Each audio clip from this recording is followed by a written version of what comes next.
Beleza, estamos ao vivo. Hoje é quarta-feira, 18 de janeiro, 8 horas da noite. A gente está aqui ao vivo para mais uma meditação na Palavra de Deus. Estamos na nossa série Panorama Bíblico. Estamos vendo alguns dos principais pontos da Bíblia, na ordem cronológica, para facilitar o entendimento, para facilitar a leitura. Quando eu imaginei essa série Panorama Bíblico, né, a ideia era fazer algo bem mais sucinto, vou confessar aqui, né? Tanto que eu tinha dito que seriam 6 encontros. Hoje é o nosso terceiro, e a gente está entrando aqui no livro de Ruth. Então, galera, esquece esses 6 encontros aí. Eu acho que a gente vai acabar falando bastante, falando muito mais do que isso, né? Porque eu estou entrando em mais detalhes. Hoje a gente tem muito detalhe para falar aqui da história também de Saul de Davi, principal rei de Israel, então não tem como a gente não entrar em detalhes, né? Mas eu espero que nessa pegada esteja bom para vocês também, tá? Se vocês tiverem alguma sugestão, fiquem à vontade para botar aí nos comentários, não se acanhem, tá bom? E eu vou dar início aqui então. Se você puder, feche seu olho aí rapidinho, vamos orar e a gente já começa. Pai, muito obrigado por esse tempo, obrigado por mais essa quarta-feira na Tua presença. Espírito Santo, nós pedimos para que o Senhor esteja aqui conosco nessa noite, que o Senhor esteja nos ensinando, nos capacitando, nos conduzindo, e abrindo nosso entendimento para tudo que o Senhor tem para nós, meu Deus. É o que nós pedimos a Ti, em nome de Jesus. Amém. Beleza, galera. Quero lembrar para você aquele nosso combinado das últimas semanas, né? Eu vou fazer algumas perguntas de vez em quando, se você souber a resposta. Se não souber também, com certeza, mas se você quiser chutar, não se acanhe. Já coloca aí no comentário. Eu sei que muitas vezes eu vou dar a resposta aqui antes de você terminar de escrever, mas não deixe de colocar, é uma forma de você se estimular, de você estimular o pessoal aí, de eu saber que vocês estão por aí também atentos, que estão acompanhando, tá bom? Então não deixe de colocar nos comentários não, beleza? E se você está vendo essa gravação, eu quero lembrar também que todas as nossas conversas vão para o YouTube. As nossas 2 primeiras conversas dessa série Panorama Bíblico estão lá no YouTube também. O link está no meu perfil do Instagram. E é isso. Depois, se você quiser pegar alguma coisa que a gente falou anteriormente, você pode entrar lá, tá? Tô vendo aí também que a Carol entrou, o Thiagão deve estar por aí também. Bom demais ter vocês aqui, gente. Bom, como a gente estava conversando, então, nós entramos na Terra Prometida, né? Ali com Josué. Depois Josué morre, vem uma geração seguinte, e a gente entra no período dos juízes, em que Deus levanta alguns libertadores de tempos em tempos, né? Nós acabamos o livro de Juízes na semana passada, não vou entrar nele de novo para a gente não perder tempo aqui. Agora a gente vai para o livro de Ruth, que conta uma história que, na verdade, aconteceu lá no período dos Juízes também, né? Então, pensa que a gente está fazendo um recorte no livro dos Juízes da semana passada e a gente vai entrar na história, então, que está lá no livro de Ruth. Conta que havia um casal que morava em Belém, esse casal era Noemi e Elimeleque. Essa é a primeira vez que a palavra, que a cidade de Belém aparece na Bíblia, inclusive, né? E eles estavam lá em Belém, acontece uma seca, e eles fazem, então, um percurso contrário daqueles feitos pelos israelitas quando eles saem lá do deserto e vão para a Terra Prometida, né? Lembra que eles entraram na Terra Prometida pelo leste do Rio Jordão? Pois é, agora a gente vê esse casal, Noemi e Elimeleque, saindo ali de Belém, né, em Judá, e eles dão a volta, passam pelo Rio Jordão e eles vão lá para o outro lado. Deixa eu pegar um mapinha aqui, para você que gosta de mapa. Eles saem então, ó, daqui, Belém, né? Eles dão a volta e eles vêm para cá, para essas terras aqui de Moabe, tá? Dá para ver bem aí? Então esse casal ele vai lá para Moabe juntamente com seus 2 filhos. Lá em Moabe, os seus filhos casam com 2 moabitas, Orfa e Ruth. E é Ruth justamente uma dessas moabitas que dá nome a esse livro, né? Bom, o que acontece? O marido de Noemi falece, dá um tempo, os 2 filhos de Noemi também morrem, né? Ou seja, ela fica sozinha com suas 2 noras. As 2 noras moabitas daquela região, né? Passado um tempo, Noemi decide voltar então lá para a terra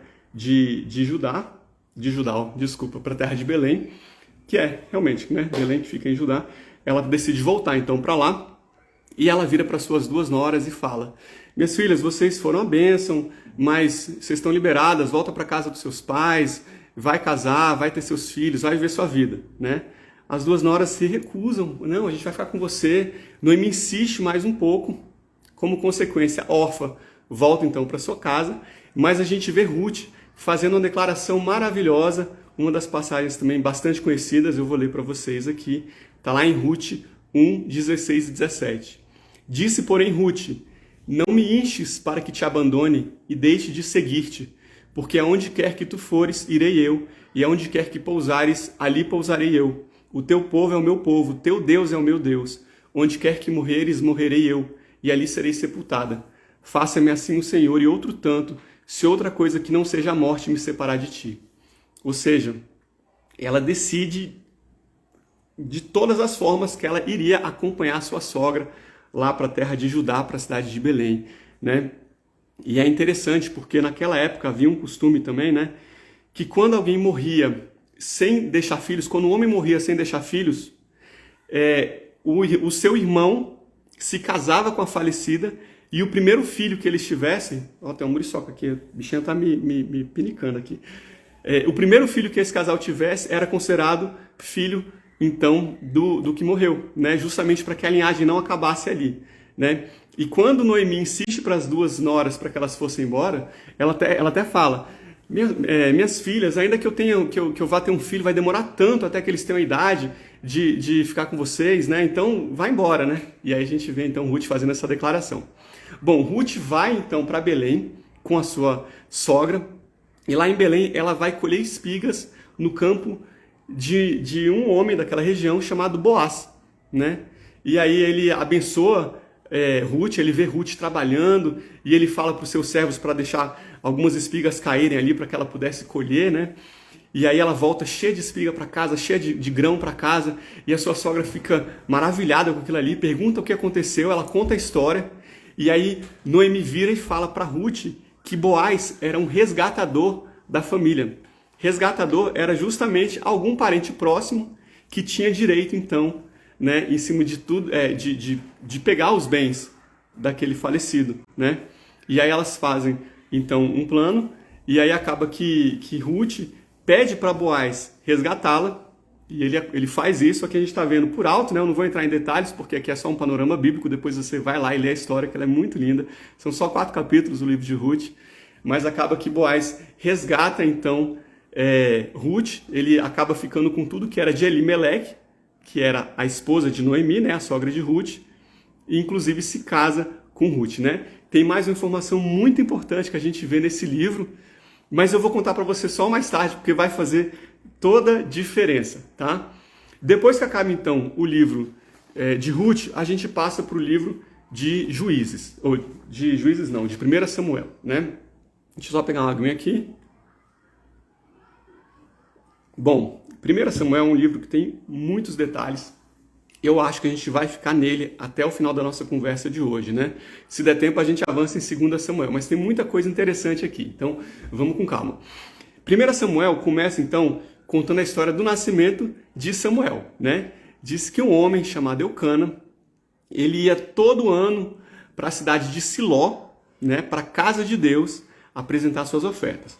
Lembrando aqui para vocês que quando a palavra fala que ele ia para a casa de Deus, não estamos falando do templo ainda. O templo foi construído só depois, lá com Samuel, ou com Salomão, né?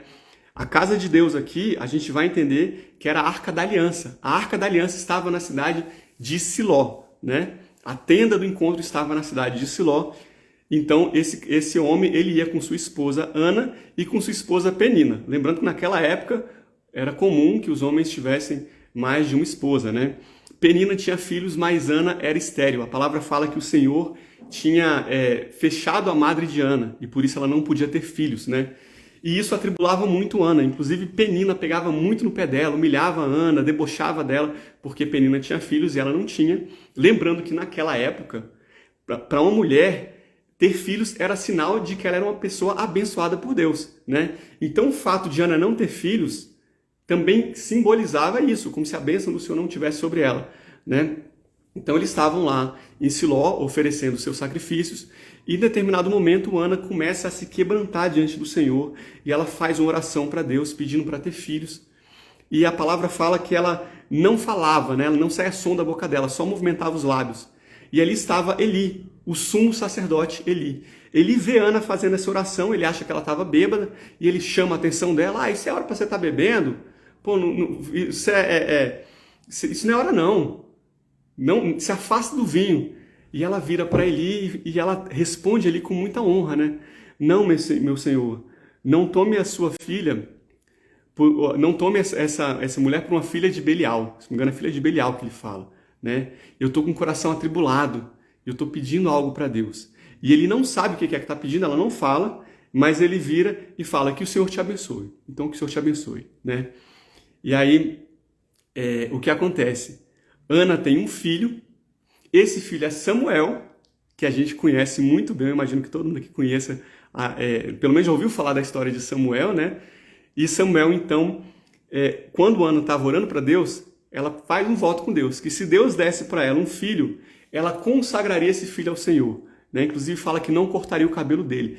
Quando fala em não cortar o cabelo, isso inclusive tem um voto lá no Antigo Testamento, que é o voto do Nazireu, né?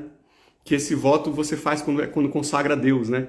Então você não corta o cabelo, você não bebe nenhuma bebida que venha do suco de uva, né? Não bebe bebida forte, então nada que tenha álcool, né? Você não pode chegar perto de nada que seja morto, né? Animal morto, uma pessoa que morre, não pode chegar perto. Então dá a entender que ela iria consagrá-lo como um nazireu, embora ela só tenha dito da questão de cortar o cabelo, né?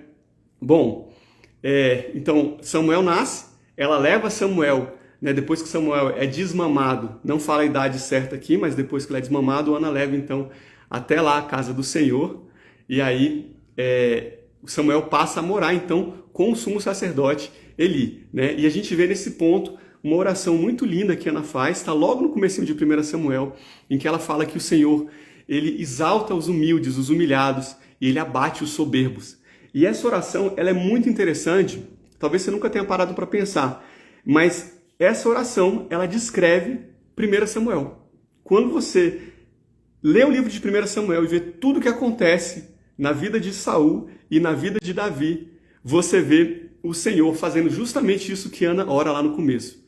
O Senhor exalta os humilhados e ele rebaixa os orgulhosos. Então é muito interessante, né? A gente falou na semana passada que o livro de Juízes conta a história de 12 juízes que reinaram sobre Israel, não foi isso? Bom, aqui a gente tem mais um juiz agora. Quem que é esse juiz que aparece aqui em 1 Samuel? Quem que é o primeiro que aparece? Eli. Além de sumo sacerdote, Eli também era um juiz de Israel, né? Eli tinha 2 filhos, Hofni e Finéias. Esses 2 filhos, a Bíblia fala que eles eram homens malignos, né? Eles pegavam parte do sacrifício que era entregue lá na casa do Senhor, né? Na casa de Deus, que deveria ser então consagrado a Deus, né? Boa parte da gordura, por exemplo, era queimada. Parte, os sacerdotes, eles pegavam para si, realmente, mas a melhor parte era queimada. E esses filhos de Eli, que eram sacerdotes, né? Porque eram filhos do sumo sacerdote, lembra que vai passando de geração em geração, eles pegavam para si as melhores partes, eles tinham relações sexuais com mulheres que serviam na tenda do encontro também. Então eles eram homens terríveis. E ao mesmo tempo em que a Bíblia fala do coração dos filhos de Eli, a Bíblia faz um contraponto com Samuel. Então a gente tem os filhos de Eli aqui, perversos, e a Bíblia vai falando que ao mesmo tempo Samuel vai crescendo em estatura e no favor diante do Senhor e diante dos homens. Lembrando que Samuel era só um menininho, era só uma criancinha, e ele já estava crescendo em estatura. E a gente vê esse contraste sendo feito, né? E pelo fato de Eli, que era o sumo sacerdote, ele deveria ser rigoroso com a lei, pelo fato de ele ser tolerante com esses pecados terríveis dos filhos dele, Deus vira para Eli, chama ele na chincha e taca-lhe pau, né? Ele fala, olha, você está honrando mais os seus filhos do que você está me honrando. E por causa disso, os 2 vão morrer no mesmo dia. E eu vou levantar para mim um sacerdote fiel. Logo depois disso, vem aquela história que é super conhecida. Eu só estou vendo aqui no comentário alguém falando que está travando, mas está usando 3G. Gente, está travando para vocês aí? É só para quem está usando a internet do celular? É a minha conexão que está ruim ou é de algumas pessoas? Diga aí para mim, fazendo um favor. Está travando de vocês? Deixa eu fazer assim. Eu vou tentar. Eu não sei se eu estou no Wi-Fi ou se eu estou no meu 5G. Eu vou tentar tirar o 5G, se for, ou o Wi-Fi, e ir para o outro. E se cair aqui, eu já... Ó, não está travando. O Thiago está falando que não está travando. Vai no seu 5G, porque eu acho que o Wi-Fi daqui que não tá bom. Deixa eu ver então, gente. Ó, se cair, vocês já sabem, eu vou voltar aqui. Ok, falou também. Beleza. Vim para o 5G. Acho que agora vai ficar melhor, tá? Se ficar pior, vocês me avisam aí, tá bom? Show. Bom, a gente estava onde, galera? Me lembra aí. Eli, Deus chama a atenção de Eli, né? Ah, sim. Aí a gente vai para uma história que é muito, muito conhecida. Samuel tá dormindo, ele ouve uma voz, vai até Eli. Ah, você me chamou, Eli? Não, chamei não, vai dormir. Samuel volta para a cama mais uma vez. Samuel. Opa, Samuel vai lá no Eli. Ô, Eli, você me chamou? Não, chamei não, vai dormir, menino, vai dormir. Samuel volta para a cama. Mais uma vez, quando vai lá, aí ele vira e fala assim: Samuel, faz o seguinte, se você escutar essa voz de novo, isso foi na segunda vez, na verdade, que ele vai lá, né? Ele vira e fala: se você escutar essa voz de novo, você fala assim: fala, Senhor, que o seu servo ouve. Aí Samuel volta para a cama, escuta de novo a voz, e aí era justamente Deus que estava falando com Samuel. E a gente tem que lembrar que aquele era um tempo em que não eram tão comuns as manifestações de Deus. A gente já vê Samuel, então, recebendo a visitação do Senhor. E aí o Senhor aparece para Samuel, né? Antes, me avisem aí, galera. Não é para estar... Melhor antes, que o do Thiago travou depois que você trocou. Bom, não é para ficar ruim. Da Carol também. Eu vou voltar então pro Wi-Fi aqui, galera. Vai dar certo. Vamos lá. Vamos voltar pro Wi-Fi. Estava pausado, acho que eu estou de volta. E aí? Vocês estão me ouvindo? Estão me vendo? Tá tudo certo? Bom, quando eu vou para um lugar, trava para uns. Quando eu vou para outro, trava para outros. Vamos lá, galera, vamos decidir aí. Vamos orar. Fazer oração aqui, porque o negócio tá ruim. Ah, beleza, agora tá ok. Vamos lá. Então é isso que acontece. A partir desse momento, então, a gente vê Samuel sendo reconhecido como profeta. E aí a Bíblia já narra um confronto entre os israelitas e os filisteus. Gente, os filisteus brigavam, lutavam muito com Israel. Deixa eu mostrar uma coisa para vocês aqui, ó. Lembra que naquela época o Egito até aquele momento, era a maior potência do mundo. E o Egito é destronado quando Israel sai lá do Egito, né? Nós não temos mais nenhuma potência naquele momento no cenário mundial, lembra, né? Grécia, Roma, Babilônia, isso vai acontecer só mais para frente. Quem é que confrontava então os israelitas? Os povos da região. Aí olha só, nós estamos aqui com o nosso mapinha, né? Nós já falamos, aqui embaixo então a gente tem o Egito, o povo sobe do Egito, né? Aqui a gente tem 3 nações de cara, ó. Aqui tem Edom, aqui nós temos Moabe e aqui nós temos Amon, né? Então aqui estão os Amonitas, aqui estão os Moabitas e aqui estão os Edomitas, tá? 3 povos que brigavam muito com o povo de Israel. Isso é bom para você ver, porque quando você estiver lendo a Bíblia, você vê vários confrontos, você já sabe mais ou menos onde está cada região, né? Aqui para cima a gente tem a Síria, aqui embaixo a gente tem os Amalequitas, tá? Então os Amalequitas estão aqui. E, gente, dá para vocês lerem o que está escrito aqui? Dá para ler? Filístia. Filístia. O que está aqui então? Os filisteus. Esse mapa aqui é um mapa de um pouquinho mais para frente. Até aquele momento, os filisteus eles ocupavam toda essa região litoral aqui, ó. Então a gente tem os filisteus no litoral, a gente tem os israelitas mais no meio, e eles viviam em confronto por essa região central aqui. Era uma região muito fértil, então tinha muita briga entre os israelitas e os filisteus, justamente por aquele pedacinho ali. Faltou o espelho para vermos invertido, mas estão entendendo. Deu para vocês entenderem aí do mapa? Deu para entender, né? Beleza. Então a gente tem o primeiro confronto, né? Os filisteus, dos filisteus com Israel, e aí acontece uma coisa interessante, né? Nesse confronto, que ele vai acontecer então entre a cidade de Afeca lá na cidade de Afeca. Eu vou tentar mostrar um outro mapa para vocês. Esse mapa aqui, ele vai ser um pouquinho mais complicado, talvez, de ver. Então vamos tentar aqui. E ver se dá para ver esse mapa aqui, ó. Não sei se está dando foco. Acho que não. Bom, aqui é a cidade de Afeca, tá? Aqui era a cidade de Siló. A Arca da Aliança, ela estava aqui. A arca é levada daqui até a cidade de Afeca, tá? Onde os filisteus estavam para guerrear com os israelitas. Isso já dispara um sinal de alerta para a gente. Pelo seguinte motivo: onde é que a Arca da Aliança deveria ficar? Vocês lembram? Na tenda do encontro, né? Que estava lá em Siló. Então, a gente continua vendo aqui aquelas crenças cananeias sendo incorporadas para os israelitas. Eles achavam que levar a Arca da Aliança até o lugar da batalha era como se o próprio Deus fosse até o lugar da batalha, né? Tanto que quando a Arca da Aliança chega naquela cidade de Afeca, naquela região da guerra lá, cara, os israelitas ficam doidos, eles começam a gritar, né? A se regozijar, assim, e eles gritam tão alto que os inimigos deles, os filisteus, acham que o próprio Deus tinha chegado lá no acampamento dos israelitas, né? Acontece que Israel é derrotado. Os filhos de Eli, Hofni e Finés, são mortos. A Arca da Aliança é levada embora pelos filisteus, né? Quando Eli fica sabendo que os filhos morreram e que a Arca da Aliança foi tomada, ele diz que ele estava sentado na cadeira, ele era gordo, estava sentado, ele caiu, bateu o pescoço e ele morre naquele mesmo instante também, né? E aqui a gente vê, então, a continuidade do relato da Arca, e é uma história muito interessante. Depois eu sugiro que vocês abram lá, vai estar lá para 1 Samuel 5, 6, por ali, que ele conta a história, então, do trajeto que a Arca faz lá na cidade dos filisteus, né? Lembrando, estava aqui em Afec, a Arca da Aliança, então, ela é levada para outra cidade, a cidade de Gate.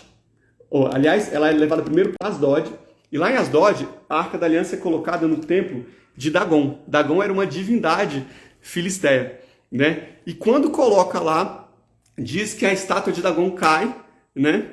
Diante da Arca da Aliança, eles levantam de novo a estátua. No dia seguinte, não só está caída, como está com a cabeça arrancada e com os braços arrancados.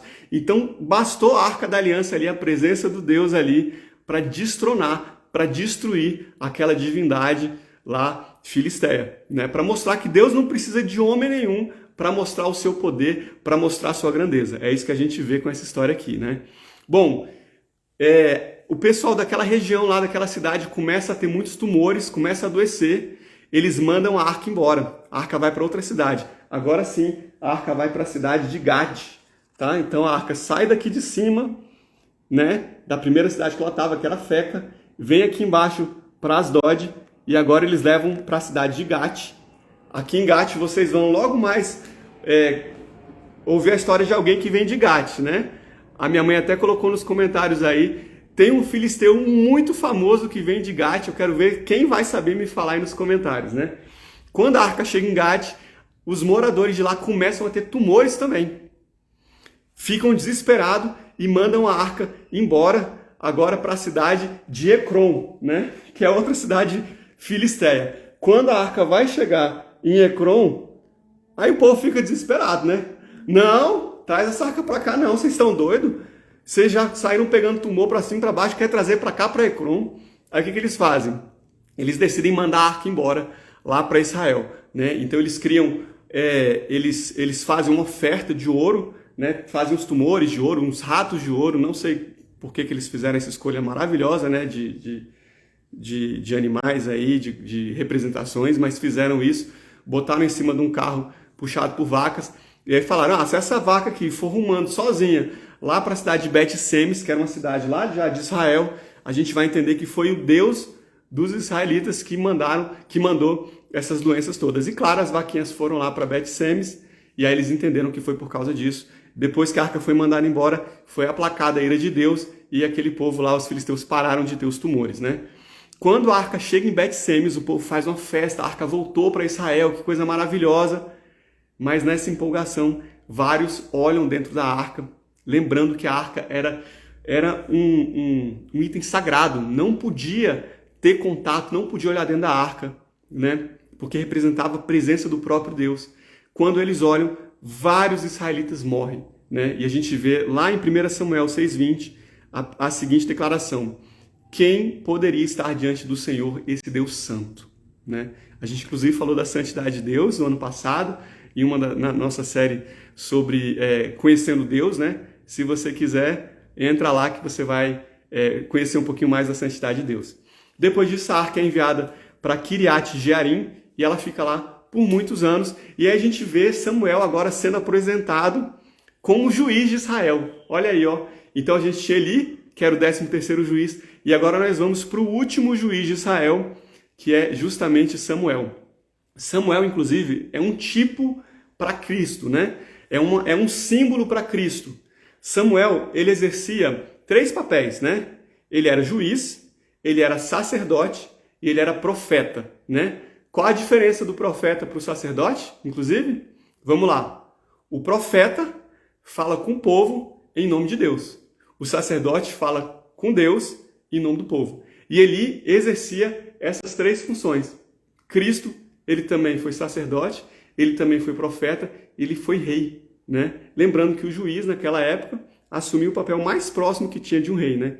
Então, por isso que a gente fala que Samuel é um tipo de Cristo, né? E a gente vê, então, Samuel exortando o povo para que abandonasse os outros deuses, para que voltasse para Deus, para que se arrependesse dos maus caminhos, né? E é isso que acontece. Logo depois, Samuel já está velhinho. Ele nomeia os seus filhos como juiz. E aqui, inclusive, é interessante, porque se você for procurar em todo canto, fala que Samuel foi o último juiz de Israel, o 14º e último, né? Mas a Bíblia fala que Samuel nomeia os seus filhos como juiz, né? Logo depois, os israelitas vão para Samuel e falam: olha, os seus filhos não andam nos caminhos do Senhor como você anda, Samuel. Então a gente não quer que os seus filhos governem sobre nós. A gente quer um rei. Mas o que dá a entender é que os filhos deles chegam a exercer, né, esse cargo de juiz por um tempo. Bom, o que quase todo mundo fala aí é que foram 14 juízes, acabou em Samuel, mas fica essa informação aí para você refletir depois, né? Pedem então para Samuel um rei. Eles falam: todas as nações em volta tem rei, a gente quer ser igual às outras nações, a gente quer um rei. Samuel fica chateado. Aí Deus vira para Samuel e a gente vê mais uma passagem emblemática, está lá em 1 Samuel 8,7. Deus fala para Samuel: atenda a voz do povo em tudo que lhe pedem, porque não foi a você que rejeitaram, mas a mim, para que eu não reine sobre eles. Lembra que até aquele momento, Israel era uma teocracia, né? Embora alguns juízes fossem levantados de tempos em tempos, quem governava, quem reinava mesmo sobre Israel era Deus. E a partir daquele momento é como se o povo então estivesse pedindo um rei, uma pessoa, né, para ocupar esse lugar, né? E aqui a gente passa então do período dos juízes para o período da monarquia ou reino unificado, né? Samuel vai e ele nomeia o primeiro rei de Israel. Quem que é o primeiro rei de Israel? Vamos lá, dá tempo de você escrever aí nos comentários. Vou dar uma dica. O primeiro rei de Israel, ele era um benjamita, ele era um homem alto, ele era um homem muito bonito, né? Ou seja, ele tinha toda a aparência de rei aos olhos de quem? Aos olhos do homem. Exatamente. Paulinha matou a charada. O primeiro rei foi justamente Saul, que foi escolhido aí, que foi ungido rei justamente por Samuel, né? Ó, o Manuel mandando. Isso aí, Manuel. Cabra a Bíblia fala que era um cara muito bonito, viu? O cara mais bonito de Israel, né? Botei muito bonito, falou. Bom, exatamente. Davi foi depois de Saul. Minha mãe aí já botou o spoiler aqui do que a gente vai ver logo mais, né? Bom, a primeira resposta de Saul até foi uma resposta mais humilde, né? É interessante, porque Saul vira e fala: pô, quem sou eu? Eu sou da menor tribo de Israel e eu sou a menor família da menor tribo. E eu estou sendo escolhido para ser o rei. Vocês lembram que na semana passada a gente falou de uma tribo que quase foi dizimada por conta de um pecado terrível que cometeram? Foi a tribo de Benjamim. E Saul era da menor família da menor tribo de Israel. E ele foi escolhido então para ser o primeiro rei, né? No início ele não era nem todo mundo ficou empolgado, mas teve uma batalha contra os amonitas. Vocês já sabem, né? Amonitas estão aqui em cima, né? Aqui a gente tem o Rio Jordão, amonitas, moabitas, edomitas. Como é que eu vou fazer para memorizar isso aí? Ame, A-M-E, amonitas, moabitas, edomitas, tá? Então, beleza, ele vai guerrear contra os amonitas, mais no norte ali, né? Vence a guerra, beleza, agora o povo começou a gostar de Saul. Logo depois disso, ele vai guerrear contra os filisteus e a gente já vê Saul demonstrando quem ele realmente era, né? Samuel vira para Saul e fala que era para ele aguardar 7 dias até que o próprio Samuel fosse lá aparecer para apresentar, para oferecer holocaustos para o Senhor. Isso eles estavam esperando para guerrear contra os filisteus novamente, né? Os filisteus estavam em grande quantidade, Samuel não tinha chegado ainda, já era o 7º dia, o povo começa a fugir, Saul fica agoniado e ele faz o quê? Ele mesmo oferece sacrifícios para o Senhor, né? Quando ele acaba de oferecer o holocausto, quem aparece? Samuel aparece, porque é assim que acontece, né? Quando você acaba de fazer a coisa errada, vem a oportunidade que você estava esperando para fazer o certo, né? Então, fique esperto aí, né? Samuel chega, repreende Saul, porque naquela época só quem podia apresentar sacrifício era o sacerdote, né? Embora Saul fosse rei, ele não tinha essa função, né? Então ele cometeu um pecado.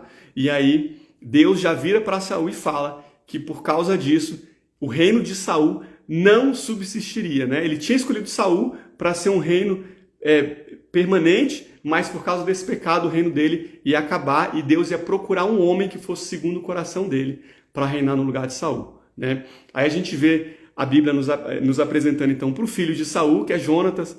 Jonatas é um guerreiro, um homem muito valente também, seria o próximo na linhagem para ser o rei de Israel, né? A gente vê inclusive Jonatas vencendo algumas batalhas, a gente vê Saul vencendo batalhas só por causa da habilidade de Jonatas também. Saul manda super mal em determinado momento lá, em que ele fala que não é para ninguém do exército comer, e o povo estava tudo no meio de uma batalha, tinha que se alimentar, né?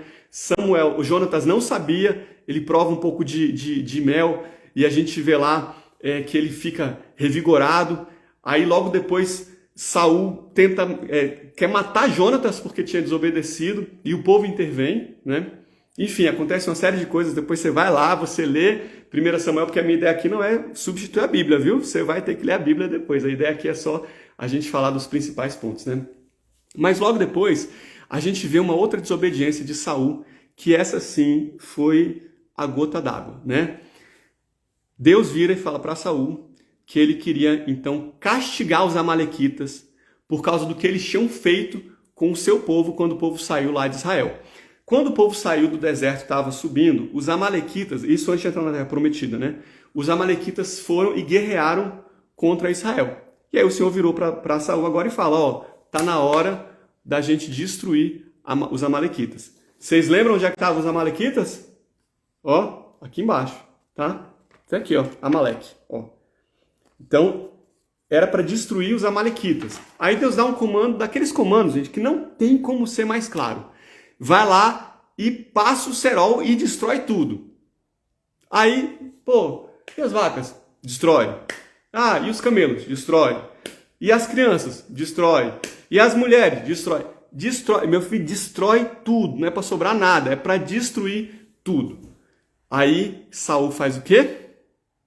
Saul não destrói tudo. Simples assim. Saul vai, aí ele pega o rei de Amaleque e leva como prisioneiro. E aí o povo pega os melhores bois, as melhores vacas, e eles levam também lá para sua nação. Aí quando Samuel chega, que ele escuta esse barulho, que barulho é esse aí de vaca, de boi que eu estou ouvindo? E aí, meu irmão, aí Deus vem com tudo para cima de Saul, porque Saul desobedeceu, né? Aí olha o que fala. Você era pequeno aos seus olhos, está lá em 1 Samuel, ixi, eu estou sem a referência aqui, mas você era pequeno aos seus olhos e ainda assim Deus te ungiu para ser rei sobre a nação dele. Por que você desobedeceu ao Senhor? Aí Saul tenta se defender, falando, não, mas eu obedeci. Eu só peguei os melhores, né, para ser sacrifício. Porque normalmente é isso que a gente faz. Não, Senhor, mas eu obedeci, eu só fiz isso aqui de errado, Senhor. Mas olha a lição que a gente pega aqui, né? Uma obediência parcial é uma desobediência. É isso que a gente tem que entender. Quando Deus dá um comando pra gente, a gente tem que ser obediente em tudo que Ele fala. Porque se você escolhe, não, ó, eu vou ser obediente de segunda até sexta, 8 da noite, mas aí sexta-feira à noite, Senhor, é minha hora de sair, de dar uma relaxada, né, de ir para aquela balada, de curtir com a galera e fazer algo errado. Gente, isso é desobediência, né? E aí a gente vê então lá em 1 Samuel 15, 22, 23. Se você quer memorizar um versículo da Bíblia, esse versículo é para você memorizar. Ele é maravilhoso, ó. Olha o que Samuel fala para Saul. Tem porventura o Senhor tanto prazer em holocausto e sacrifício, como em que se obedeça a palavra do Senhor? Eis que obedecer é melhor do que sacrificar, e o atender melhor é do que a gordura de carneiro. Porque a rebelião é como o pecado de feitiçaria, e o porfiar é como iniquidade e idolatria. Porque tu rejeitaste a palavra do Senhor, ele também te rejeitou a ti, para que não sejas rei. E aí acontece que Deus fala que vai tirar, então, o reino das mãos de Saul e vai escolher alguém melhor. Samuel vai lá, mata o rei Amalequita, e aí Deus envia Samuel para Belém, para a casa de Jessé, onde ele vai então ungir o futuro rei. E quando eu estava falando no início dessa nossa conversa, eu não vou nem falar o que senão eu vou matar aqui a charada, né? No início da conversa eu falei de alguém que era lá de Belém. Primeira vez que aparece Belém na Bíblia. Quem foi que veio de Belém? Vocês lembram aí, gente? Quem foi que veio de Belém? Respondam aí para mim. Noemi. Não, a Paulinha respondeu, Jesus vem de Belém. Mas eu falei assim, quem foi que eu citei hoje aqui que veio de Belém? Noemi veio de Belém. Lembra que eu falei que Noemi, o casal lá de Belém, que morava em Belém, vai lá para Moabe? E depois a gente vê Ruth voltando para Belém. Olha que interessante, gente. Ruth se casa com Boaz, Boaz e Ruth tem Obed, Obed tem Jessé e Jessé é o pai de Davi.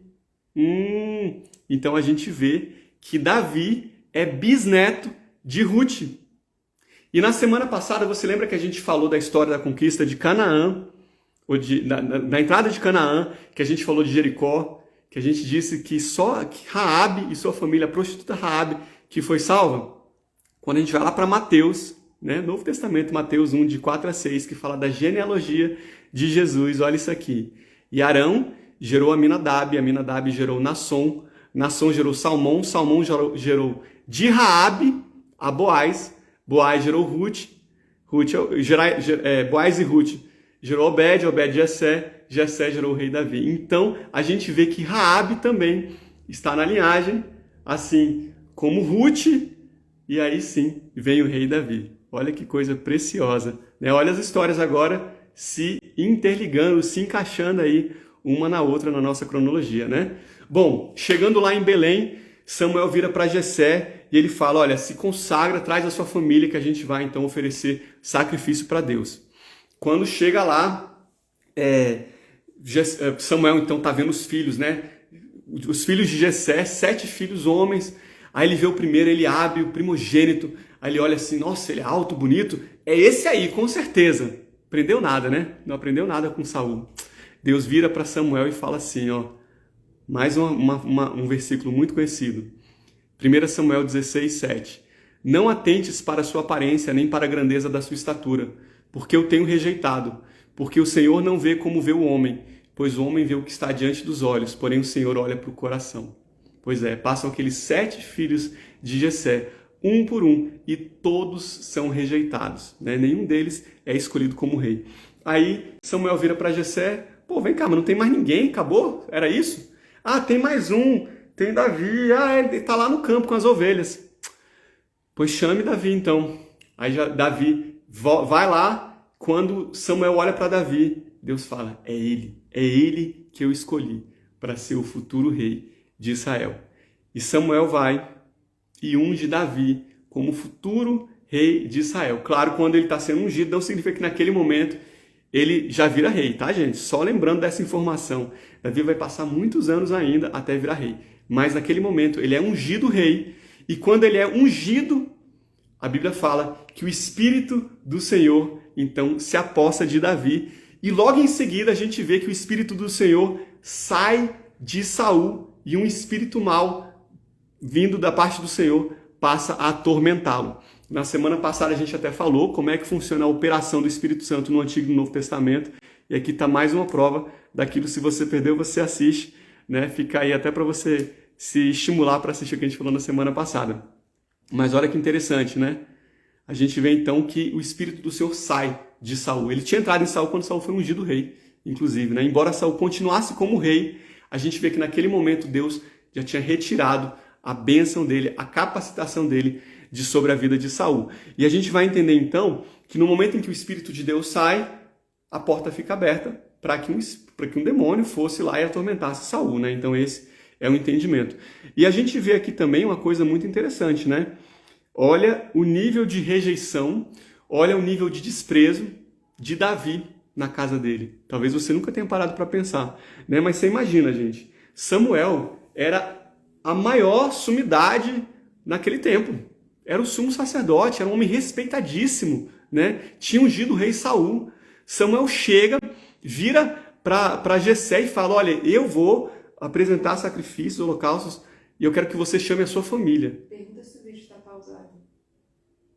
Opa, a Ingrid falou que a live está pausada para ela. Mais alguém, gente? Para mim apareceu pausado também.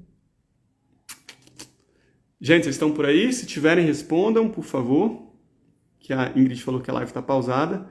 Opa, a Carol falou que não está pausada. Beleza, então vou entender que vocês ouviram tudo. Então você imagina, gente, o desprezo, né?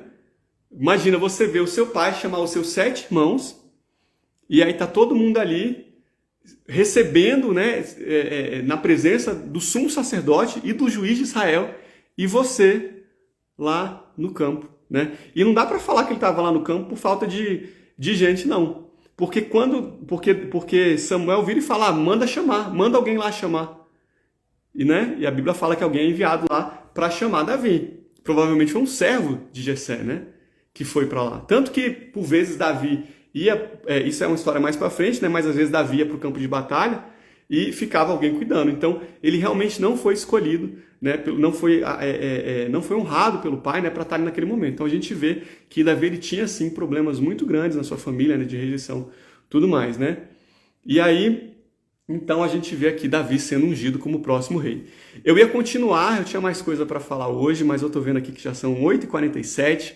A gente tem um combinado de tentar ficar aí com 40 minutinhos, né, na nossa live. A gente começa sempre às 8h05, né, 8 horas, mas a gente dá uns 5 minutinhos.